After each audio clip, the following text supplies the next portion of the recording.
İran değerli Müslüman dünyasının değer sahiplerini, tabii ki söhbətimiz İmam Hüseyin hakkında olacaktır.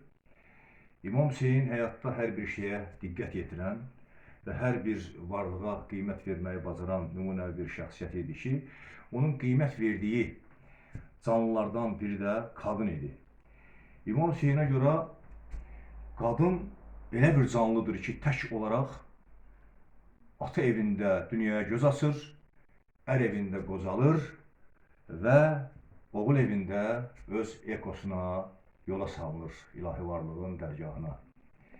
Və qadın deyilən varlığın içində elə bir sirr olur ki, bu tək olan sirri o heç vaxt heç kimlə bölüşməyib, onu da özü ilə öz əbədi dünyasına aparır.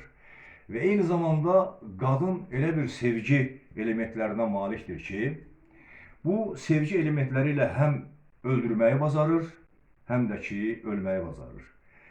Məhz kadının bu değerlerini, bu keyfiyyətlərini İmam Hüseyin daima müəyyən yerlərdə, müəyyən yığıncaqlarda böyük məmnuniyyətlə təbliğ edir ki, və bu İmam Hüseyinin değerlerini Türk dünyasının Homeri Şeyh Nizami de değerlendirerek özüne məxsus tərzdə sənətləşdirə bilmişdir.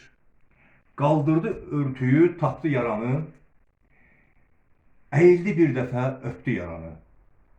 Yaranın yerini öyrənən pəri, o yerdən özünə vurdu xəncəri.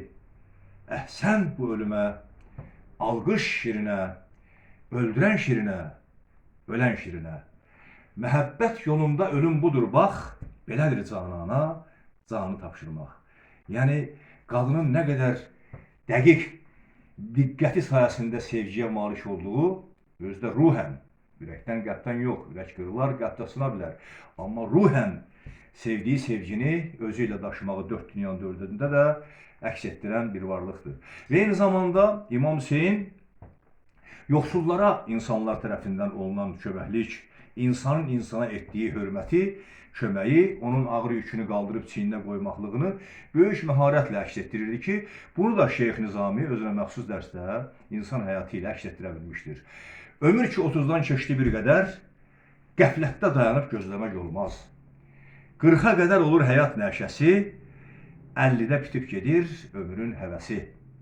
60'a çatanda canın sağ olmaz, 70'də hər üzvün düşər taqətdən, elə ki böyüdün, 80'ə çatdın.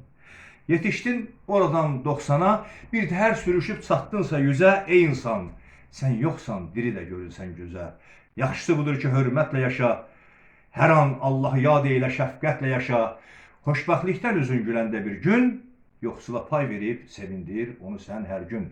Məhz İmam Hüseyin də qeyd edirdi ki, yoxsula hörmət, lalların danışa bildiyi, karların eşidə bildiyi bir dildir.